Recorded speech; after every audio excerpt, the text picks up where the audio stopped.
मंडळी नमस्कार. मी गजानन जाधव, संस्थापक अध्यक्ष white gold trust Chhatrapati Sambhajinagar. अ, या व्हिडिओमध्ये आपण वादळी पावसानंतरचे पिकांचं नियोजन हा एक अत्यंत महत्त्वाचा विषय बघणार आहोत. कारण अ, मागील एक 5-7 दिवसामध्ये बऱ्याच ठिकाणी साधारणतः 20 मिलीमीटर पासून तर 60-70 मिलीमीटर पर्यंत पाऊस पडला आहे.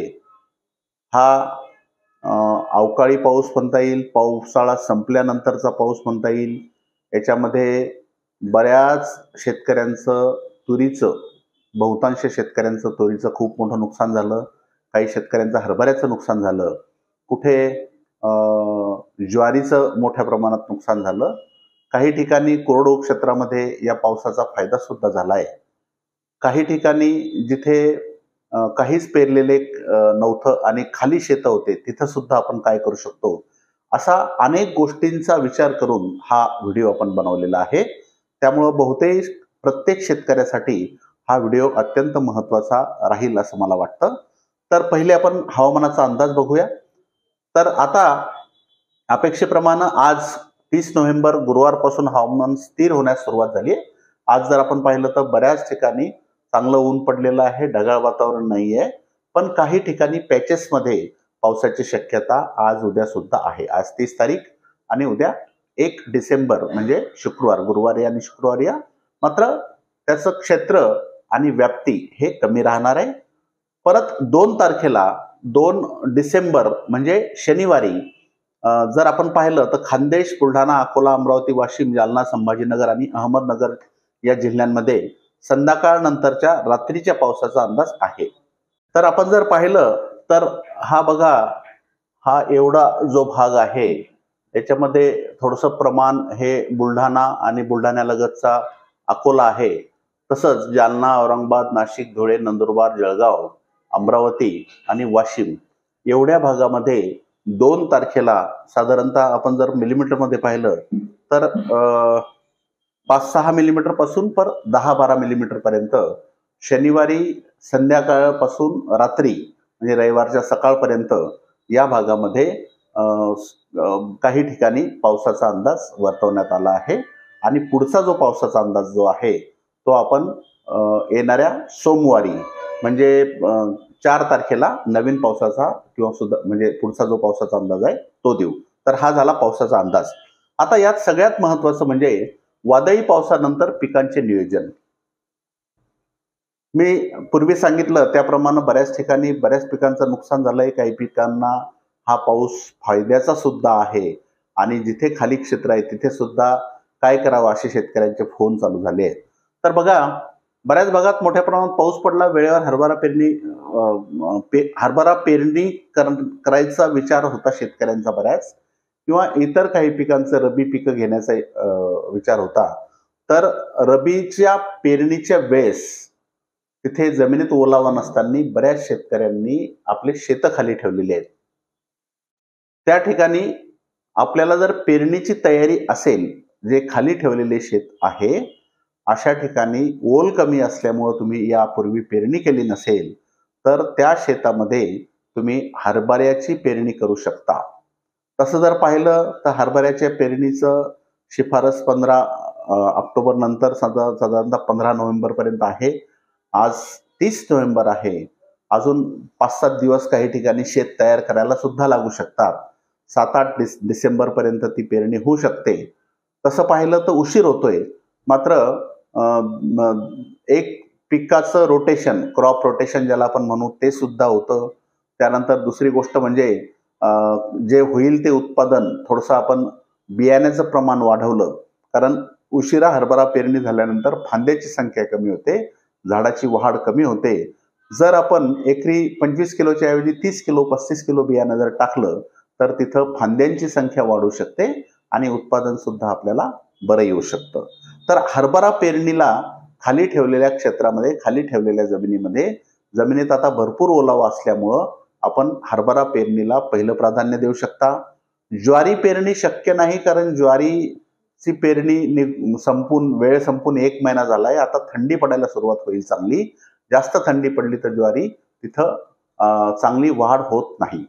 दुसरं, जर तुमच्याकडं बागायतीची व्यवस्था असेल, सिंचनाची व्यवस्था असेल, तर तुम्ही गहू किंवा मका वगैरे हे पिकं आता घेऊ शकता. दुसरे पिकं जर आपण पाहिलं, करडई म्हणा किंवा अजून जवस म्हणा, हे रबीचे जे पिकं आहेत किंवा तुमचा घेवडा म्हणा, तर या पिकांना पेरणीला सुद्धा उशीर झालाय, हरभऱ्याला सुद्धा उशीर झालाय. मात्र हरभरा थोडंसं सहन करू शकतो, उत्पादनात थोडी घट येऊ शकते, पण खाली जमिनीमध्ये आपण तिथे हरभरा पेरणीचा निर्णय घेऊ शकता. तसा हरभरा पेरणीला उशीर झाला, मात्र एकरी बियाण्याचं प्रमाण वाढवून पेरणी करता येईल. ज्यांच्याकडे सिंचनाची व्यवस्था आहे ते गहू किंवा मक्याचा विचार करू शकतात. ज्यांना इतर पिकं घ्यायचे नाही, त्यांना शक्य असल्यास, जर कोणाला हरभरा पेरायचा नाही, सिंचनाची व्यवस्था नसल्यामुळं गहू मका वगैरे या पिकांचा सुद्धा आपण विचार करत नाही, जमिनीत ओलावा भरपूर आहे, तर असे शेतकरी सुद्धा काही आहेत, किंवा आता काय करायचं, पीक तर कुठलं घ्यायचं नाही, तर मी अशा शेतकऱ्यांना असं सजेस्ट करेल की त्यांनी आपल्या शेतामध्ये हिरवळीचं खत घ्यावं. हिरवळीचं खत हे आपण शेतामध्ये शेणखत टाकल्यागत इतकी मोठं जमिनीची सुपीकता वाढवण्याला मदत करते, अन्नद्रव्याची उपलब्धता वाढते, जमिनीचा पोत सुधारतो. हिरवळीचे खतं, जसं आपण ताग म्हणजे बोरू किंवा ढेंचा, हे उत्कृष्ट हिरवळीचे खतं देणारे पिकं आहेत. तर याला फुलोरा म्हणजे पेरणी झाल्यानंतर फुलोरा अवस्थेमध्ये याला जमिनीत गाडलं तर मोठ्या प्रमाणात जमिनीत अन्नद्रव्याची उपलब्धता वाढते. किमान 3-4 वर्षापर्यंत तुम्हाला शेणखत द्यायची गरज पडत नाही, एवढं अन्नद्रव्याची उपलब्धता वाढते. तर अशा शेतकऱ्यांनी, ज्यांना कुठलं पीक घ्यायचं नाही, जमिनीत ओलावा आहे, तर तुम्ही बोरू किंवा ढेंचा किंवा बोरू पेरणी करावी. किंवा हे बियाणं मिळत नाही अशा खूप शेतकऱ्यांच्या तक्रारी आहेत, आणि ते बरोबरच आहे. कारण हे बियाणं कुठल्या खाजगी कंपनीकडे तर नाही, महाबीज जे आहे आपलं महामंडळ, ते त्यांच्याकडे ते बियाणं असतं, पण ते पण सगळीकडे उपलब्ध नसते. मग जर असं असेल तर मग तुम्ही काय करू शकता, मूग पेरू शकता. एकरी 5-7 किलो 8 किलो मूग पेरा. मुगाचं सीड रेट कमी आहे, म्हणजे एकरी बियाणं कमी लागतं. किंवा चवळी पेरू शकता तुम्ही, किंवा सोयाबीन पेरू शकता. सोयाबीनचं एकरी बियाण्याचं प्रमाण जास्त लागते, त्यामुळं शक्यतोवर मूग किंवा चवळी पेरा किंवा सोयाबीन पेरा.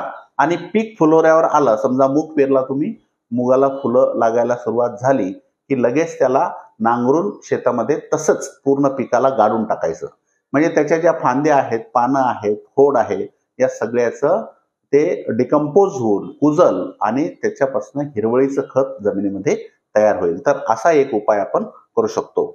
आणि पिकानुसार नियोजन आपल्याला आता आपत्कालीन किंवा विपरीत परिस्थिती जी तयार झाली आहे वादळी पाऊस पडल्यामुळं, तर त्यासाठी आपण काय काय करू शकतो. तर हरभऱ्याबद्दल जर आपण माहिती पाहिली, तर सगळ्यात मोठा प्रश्न आता हरभऱ्यामध्ये म्हणजे हा निर्माण होऊ शकतो की हरभऱ्यामध्ये मोठ्या प्रमाणात मर वाढण्याची दाट शक्यता तयार झाली आहे. जे फ्युजेरियम विल्ट ज्याला आपण म्हणतो, मुळकूच रोग जो आहे, जास्त ओलावा असल्यानंतर तो मोठ्या प्रमाणात वाढतो. आणि आता पाऊस बऱ्याच ठिकाणी खूप मोठ्या प्रमाणात पडला आहे. आपण हरभऱ्याला पाणी देतो त्याच्यापेक्षाही जास्त पाणी सगळ्या शेतामध्ये झालेलं आहे. आणि अशा परिस्थितीमध्ये मर रोग वाढण्याची आशंका खूप मोठ्या प्रमाणात आहे. त्यामुळं मंडळी, हा मर रोग आल्यानंतर उपाय करणं हे योग्य नाही, किंवा आल्यानंतर उपाय करून फारसा फायदा होत नाही. हा येणारच नाही मर रोग, आपल्या हरभऱ्यावर मर रोग येणार नाही, किंवा कमीत कमी नुकसान मर रोगापासून होण्यासाठी आपण बुरशीनाशकांचा तिथं वापर करू शकतो. आता जमिनीमध्ये भरपूर ओलावा आहे. बुरशीनाशक 2 प्रकारचे असतात, एक रासायनिक बुरशीनाशक आणि एक जैविक बुरशीनाशक. तर रासायनिक बुरशीनाशकामध्ये आपण ते जर वापरलं तर ते 8-10 दिवसापर्यंतच काम करेल. आता जमिनीत ओलावा आहे, त्यात ती बुरशी वाढेल, ती वाढल्यानंतर मुळांना ती त्रास देणं चालू करेल आणि मुळं कुजतील. अशा प्रक्रियेला इथून पुढचे 7-8-10 दिवस लागतील. आणि बुरशीनाशकाचा वापर केल्यानंतर तो किती प्रभावी राहील हे सांगता येत नाही.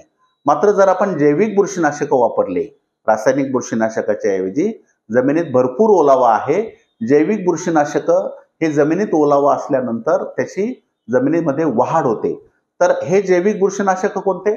ट्रायकोडर्मा व्हिरिडी हे सगळ्यात चांगलं जैविक बुरशीनाशक आहे.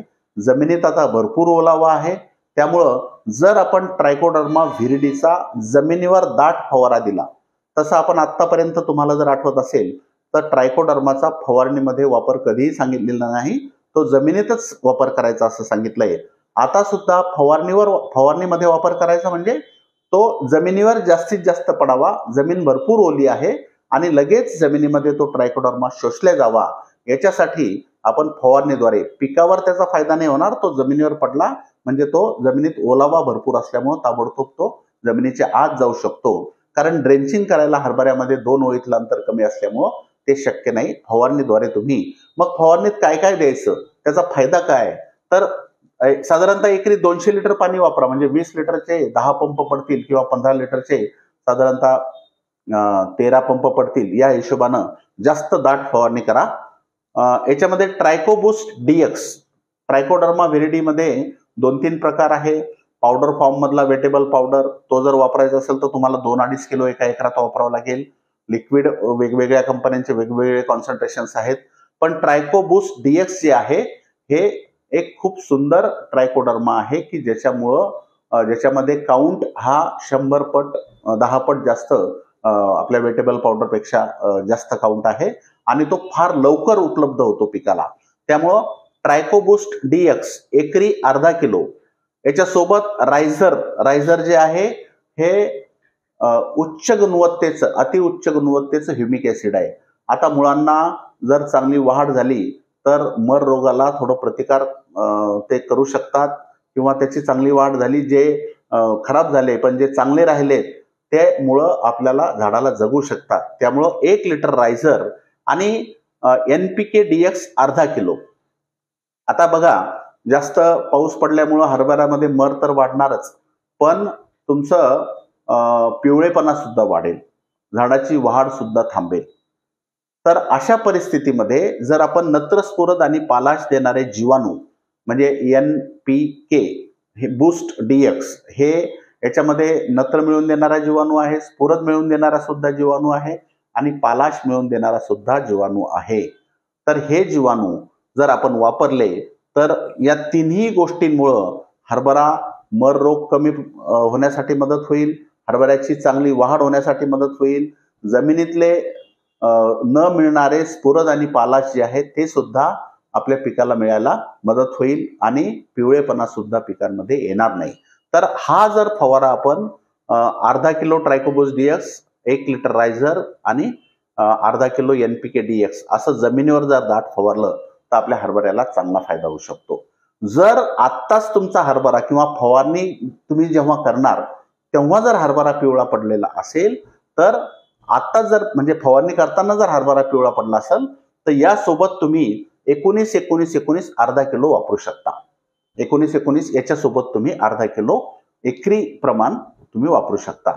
जर तुम्हाला खर्च जास्त वाटत असेल तर तुम्ही हे NPK DX यातलं कमी करू शकता. याचा निश्चितच खूप फायदा आहे, पण जर खर्च वाढत असेल तर हे कमी करा. मात्र हे 2 जे घटक आहेत, ट्रायकोबूस्ट DX आणि रायझर, हे 2 अत्यंत महत्वाचे. आणि फवारणी करताना त्यावेळी जर पिवळा पडलेला असेल तर 19-19-19 आणि हे जर टाकलं तर फारच चांगला फायदाच होणार आहे. जर फवारणी ज्या ठिकाणी शक्य नाही किंवा फवारणी करणं तुम्हाला कठीण आहे, मग दुसरा उपाय म्हणजे तुम्ही ब्रॉडकास्टिंग शेतामध्ये हे फेकू शकता. तर शेतात फवारणी शक्य नसल्यास काय करायचं, 10 किलो रायझर जी घ्या. रायझर आपल्याला लिक्विड, इथं मी लिक्विड सांगितलंय, इथं रायझर जी ग्रॅन्युअल जे आहे ते पूर्ण पाण्यात विरघळतं, त्यात कॅल्शियम फॉस्फेट आहे, म्हणजे कॅल्शियम आणि फॉस्फरस सुद्धा मिळतं आणि रायझर सुद्धा त्याच्यामध्ये आहे. त्यामुळं रायझर, कॅल्शियम, फॉस्फरस हे तिन्ही घटक सुद्धा तिथं मिळतात. याच्यामध्ये ट्रायकोबूस्ट DX अर्धा किलो आणि NPK बूस्ट DX अर्धा किलो हे 2 घटक रायझर जी मध्ये चांगलं मिक्स करून घ्यायचं आणि जमिनीत आता खूप चांगला ओलावा जिथं आहे तिथे पतलं बरोबर फेकून द्यायचं. असं जरी केलं तरी सुद्धा तुम्हाला फवारणी इतकेच चांगले रिझल्ट तुम्हाला याच्यामध्ये सुद्धा येतील. तर मंडळी, ही गोष्ट लक्षात ठेवा. आज जरी तुम्हाला लगेच दिसत नसेल मर, पण 8 दिवसानंतर 10 दिवसानंतर मर हरभऱ्यामध्ये वाढण्याचं प्रमाण हे भरपूर जास्त राहील. आजच जर आपण उपाययोजना केली तर तिथे मर रोगाला आपण थोडंसं नियंत्रित करू शकतो. 100% कंट्रोल करणं शक्य नाही, पण बहुतांश कंट्रोल आपण या जर गोष्टी केल्या तर मर रोगाला कंट्रोल करू शकतो. आता याच्या व्यतिरिक्त अजून काही समस्या ज्या आहेत त्या अशा, की हरभरा पेरलेला म्हणजे सोयाबीनच्या शेतात जर हरभरा तुम्ही पेरलाय तर तिथं सोयाबीन उगू शकतं. म्हणजे हरभरा आपण खोल पेरला होता त्यामुळं सोयाबीन वरती पडलेलं जे ते उगलं नाही, पण आता पाऊस पडलाय त्यामुळं सोयाबीन फुटलेलं ज्या शेंगा फुटल्या होत्या ते दाणे परत उगू शकतात. आणि ही समस्या सुरू झालेली आहे. मला सकाळपासून 2-3 शेतकऱ्यांचे फोन सुद्धा आले. तर अशा हरभऱ्याच्या शेतात उगलेल्या सोयाबीनचं काय करणार? कारण आता तर कुठलं तणनाशक नाहीये. आता कोणतेही तणनाशक त्याला कंट्रोल करू शकत नाही. त्यामुळं हरभऱ्याच्या शेतात जिथं सोयाबीन इथून पुढे उगू शकतं, त्यामध्ये आपल्याला आंतरमशागत करावं लागेल, डवरणी करावं लागेल, जेवढं तासातलं सोयाबीन आहे ते निंदून घ्यावं लागेल, किंवा अजून एक काही प्रयोग काही शेतकऱ्यांनी केलेत. याच्याबद्दल मला खात्री नाही, पण तुम्ही करून पाहू शकता. जर जमलं, जर शक्य झालं, जमलं तर तुम्ही तुमच्या म्हणजे मी त्याची शिफारस करत नाही, पण काही शेतकऱ्यांनी केलेला प्रयोग असा, की हरभऱ्याच्या शेतामध्ये 2 पानाचं 3 पानाचं सोयाबीन जेव्हा होतं तिथे त्यांनी बकऱ्या सोडल्या, शेळ्या सोडल्या, मेंढ्या सोडल्या. त्या शेळ्या मेंढ्यांनी फक्त सोयाबीन वेचून खाल्लं, किंवा काही ठिकाणी हरभऱ्याचे कोवळे शेंडे सुद्धा खाल्ले. तर कोवळे शेंडा खाल्ला तर काही फरक पडणार नाही, उलट शेंडे खुडल्यासारखं त्याला जास्त फांद्याची संख्या होईल. पण सगळंच जर झाड खाल्लं तर मात्र कठीण आहे. त्यामुळे जर हरभऱ्याच्या शेतात उगलेलं जे सोयाबीन, आढाव सोयाबीन ज्याला आपण म्हणू, म्हणजे आपल्याला ते पाहिजे नव्हतं पण ते उगून आलं पाऊस पडल्यामुळं, तर त्याच्यामध्ये बकऱ्या किंवा मेंढ्या जर चरायला सोडल्या आणि त्या फक्त जर सोयाबीन खात असतील, तसं जर आपण प्रयोग करून पाहिलं आणि तसं जर शक्य असेल तर तसं करू शकता. मी स्वतः अजून प्रयोग केला नाही. मी उद्याच त्याचा प्रयोग करणार आहे की बकऱ्या सोडल्यानंतर त्या काय करतात.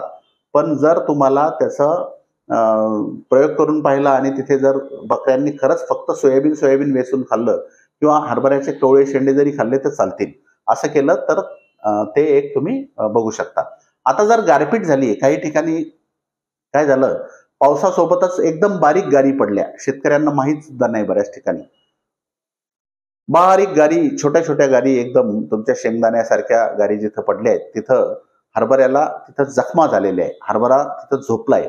तर गारी जर पडल्या असेल तर जे काही तुम्ही फवारा घेताय त्याच्या व्यतिरिक्त वेगळं तुम्हाला साप किंवा भीम सुपर हे 30 ग्रॅम प्रतिपंप जिथे गारपीट झाली आहे अशा ठिकाणी हरभऱ्यावर फवारावं लागेल.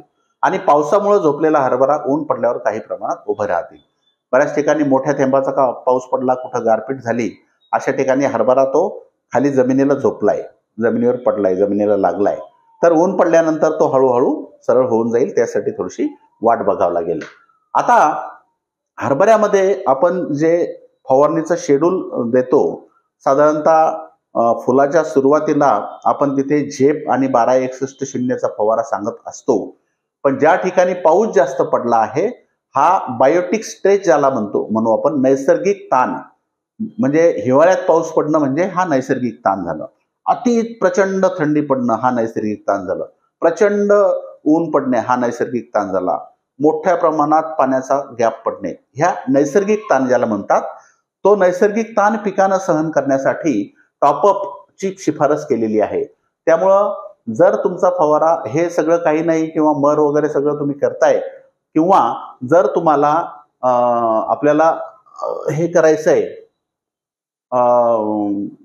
मर रोगासाठी ट्रायकोबूस्ट, रायझर, NPK DX वापरायचं आहे, तर तुम्ही असं करू शकता की हे 10 किलो रायझर सोबत ट्रायकोबूस्ट आणि NPK टाका आणि फवारणीमध्ये मग तुम्ही टॉपअप आणि 19-19 घ्या. जर असं केलं, किंवा ज्यांचा फुलोराच्या सुरुवातीचा झेप 12-61चा फवारा आहे त्यांनी सुद्धा आधी टॉपअप 19-19 फवारा, त्या झाडाला शॉक सहन करण्याची ताकद मिळू द्या, शक्ती मिळू द्या, आणि त्याच्यानंतर मग 12-61 आणि झेप तुम्ही फवारा. तोपर्यंत हे घेऊ नका. त्यानंतर आता तुरीबद्दल माहिती. तुरीमध्ये तर फार चांगली परिस्थिती, जिथे थोडीशी भारी जमिनी आहे किंवा ज्या शेतकऱ्यांनी पाणी व्यवस्थापन केलं त्यांच्या तुरी खरंच पाहण्यासारख्या होत्या, खूप चांगल्या तुरी होत्या. आता याच्यामध्ये ज्या तुरीच्या शेंगा परिपक्व झाल्या, म्हणजे नगर जिल्हा आहे, संभाजीनगर आहे, बीड आहे, जिथे पांढरी तूर लागते, आर्ली व्हरायट्या लवकर येणाऱ्या जाती लागतात, अशा ठिकाणी त्या तुरी या पावसापासून वाचल्या आहेत. मात्र बहुतांश भाग म्हणजे आपला जालना आहे, परभणी आहे, नांदेड आहे, त्यानंतर तुमचं बुलढाणा, अकोला, वाशिम, अमरावती, यवतमाळ, वर्धा, चंद्रपूर, नागपूर या सगळ्या जिल्ह्यांमध्ये बहुतांश तुरी या फुलोरा अवस्थेमध्ये होत्या. काही फुलोरा अवस्थेत होत्या, काही 50% फुलं होते, 50% थोडे चलप लागले होते, काही 2-2, 5-5 शेंगा होत्या. अशा परिस्थितीमध्ये वेगवेगळ्या परिस्थितीमध्ये तुरी तिथं होत्या. तर या पावसामुळं पहिला नुकसान असं झालं की तुरी झोपल्या.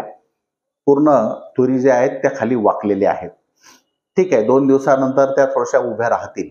पण त्याच्यापेक्षाही मोठं नुकसान जे झालं ते ज्या तुरी फुलात होत्या अशा तुरींची फुलगळ मोठ्या प्रमाणात झाली.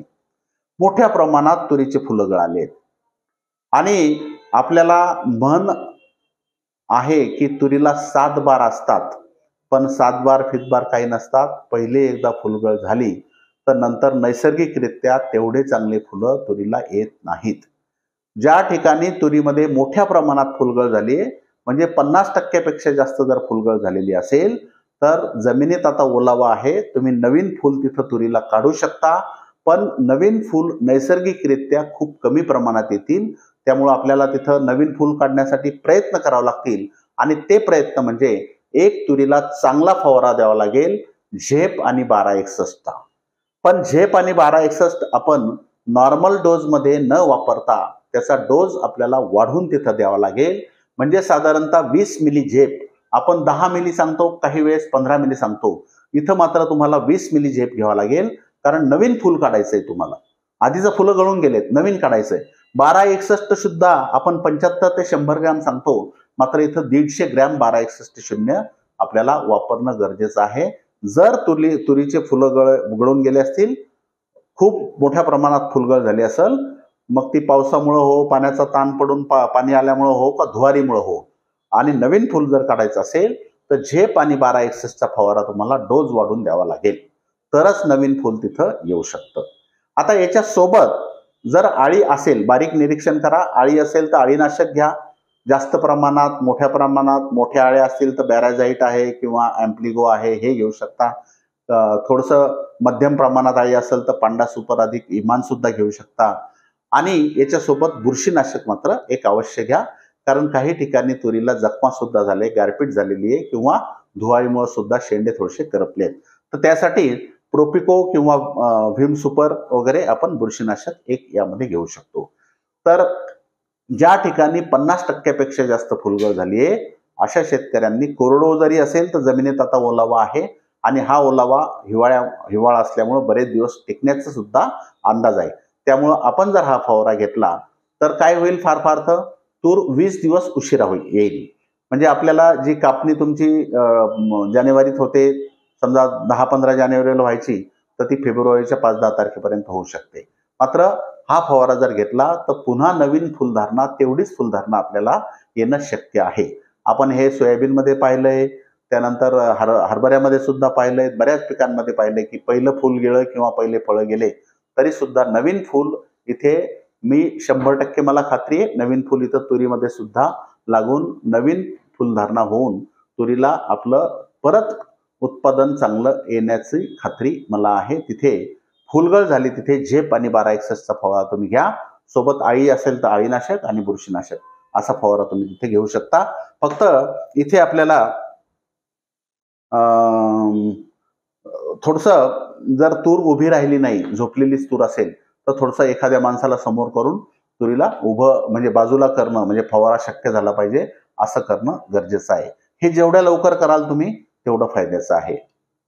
ज्या ठिकाणी तुरीच्या शेंगा पक्व झाल्यात, म्हणजे मी सांगितलं नगर, बीड, जालना, जालन्याचा काही भाग, पांढरी तूर जिथं लागते, आणि संभाजीनगर इथे तुरीच्या शेंगा निब्बर झाल्यात, पक्क्या झाल्यात, तर अशा ठिकाणी फवारणी वेगळी करायची आहे तुम्हाला. एक अळीनाशक घ्या, त्यासोबत बुरशीनाशक प्रोपिको किंवा विसल घ्या. 13-0-45 हे विद्राव्य खत आणि भरारी 7 मिली. पक्व शेंगा झाल्या असेल तर हा फवारा तुम्ही तिथे घेऊ शकता. कोरडो किंवा ज्या ठिकाणी तुरीला फार फुलं किंवा शेंगा नव्हते, बऱ्याच ठिकाणी कोरडो जमिनीमध्ये, मध्यम जमिनीमध्ये किंवा हलक्या जमिनीमध्ये तुरीला काही फार अपेक्षा नव्हत्या शेतकऱ्यांना, कारण जमिनीत ओलावाच नव्हता. आता मात्र जमिनीत भरपूर ओलावा आहे. अशा ठिकाणी तुमच्या तुरीला जर हा पुन्हा झेप आणि 1261चा फवारा दिला तर नवीन फूल तुरीमध्ये चांगल्या प्रकारे निघू शकतं. तूर आता परत बहरून जाईल. ज्या खराब झालेल्या तुरी होत्या, आधी कोरडवाहूमध्ये किंवा पाण्याचा ताण पडल्यामुळे खराब झालेल्या तुरी होत्या, त्यांना जर तुम्ही हा फवारा दिला तर नवीन फूल लागण्यासाठी सुद्धा तुम्हाला तिथं मदत होईल. तुरीला भाव चांगले आहेत, 10,000च्या आसपास भाव आहेत. तुरी सध्या तरी विकू नका असं मी विनंती करेल. थोडं टप्प्याटप्प्याने विका किंवा मार्च पासून फेब्रुवारीच्या नंतर तुरी विका, त्याला अजून 2 पैसे चांगले भाव मिळतील असं मला वाटतं. तर या पद्धतीनं तुरीचं व्यवस्थापन जर केलं तर हातची गेलेली तूर सुद्धा तुमच्या पदरात पडू शकते. फक्त जिथं 50% पेक्षा जास्त शेंगा निब्बर झालेल्या आहे तिथलं फुल गळालं असेल तर तिथं काही करू नका, कारण मग ते 2 बार मोठ्या प्रमाणात होऊ शकतात. जिथे 10-20% शेंगा होत्या आणि 50-60-70% फुलं होते ते गळून गेले तर काय होईल, तिथे नवीन फुल येईल. ह्या शेंगा ज्या आहेत त्या निब्बर होतील, त्या वाळतील. पण वाळलेल्या शेंगा 20 दिवस जास्त किंवा 25 दिवस तुरीला राहू शकतात. नवीन शेंगा पक्व होईपर्यंत वाळलेल्या शेंगा तुरीच्या झाडाला तशाच राहू शकतात. त्यामुळं जिथं जास्त प्रमाणात 50% पेक्षा जास्त प्रमाणात फुलं गळाले तिथं हे करा. 50% शेंगा पक्व असतील तर अशा ठिकाणी झेप 1261चा फवारा देऊन फारसा फायदा होणार नाही किंवा आधीच्या शेंगा ज्या आहेत त्या जास्त वाळून जातील. तर या पद्धतीनं तुरीचं व्यवस्थापन करा.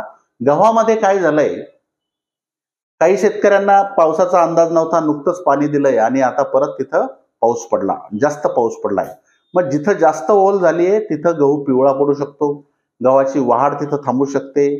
तर अशा ठिकाणी ज्या ठिकाणी पाणी दिलेलं आहे किंवा जास्त पाऊस पडला किंवा पाणी दिल्यानंतर पाऊस तिथं पडलाय, अशा ठिकाणी जर तुम्हाला युरिया देण्याची वेळ असेल, म्हणजे 17 ते 27 दिवसाच्या दरम्यान किंवा 40 दिवसाच्या आसपास तुमचा युरियाचा दुसरा डोस जो आपण देतो, युरियाचा डोस देण्याची जर वेळ असेल तर तिथे एकच काम करा. त्या युरिया सोबत साधारणतः 25 किलो युरिया सोबत सल्फा बूस्ट जे आहे आपलं किंवा सल्फर WDG 2 किलो त्या युरियात मिक्स करा आणि फेकून द्या. म्हणजे सल्फरमुळे काय होईल, वापसा स्थिती लवकर येते. सल्फरमुळे वापसा स्थिती लवकर येते, त्यामुळे युरियाच्या सोबतच सल्फर मिक्स करून टाका.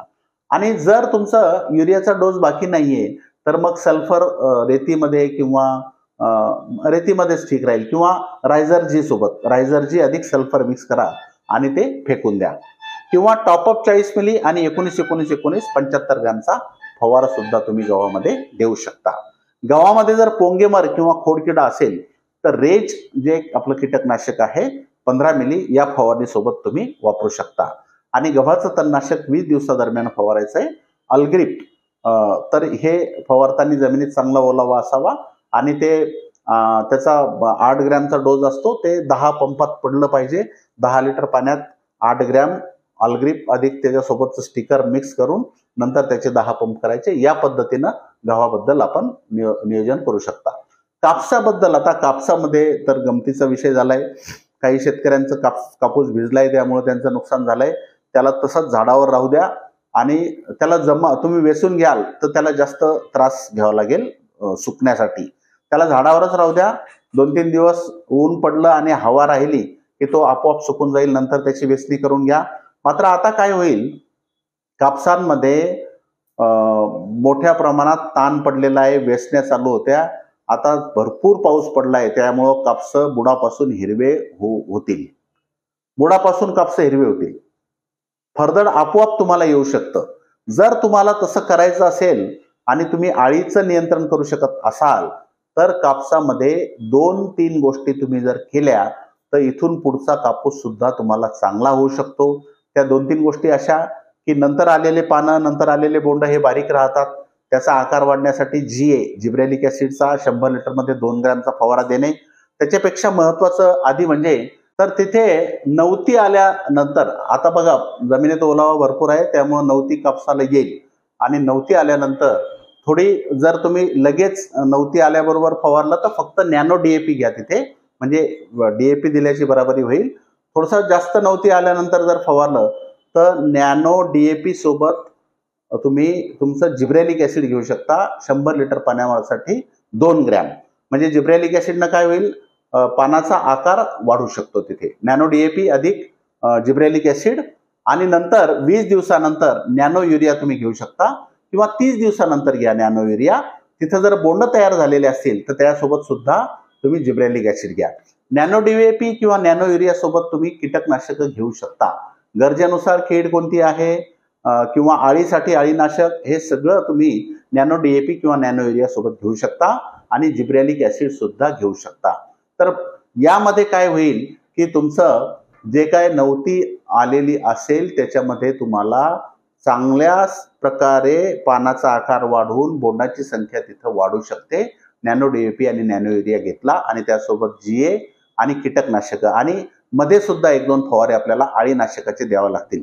जर अळी नियंत्रित करू शकत असाल तर कापसामध्ये तुम्ही हा प्रयोग करू शकता. धन्यवाद.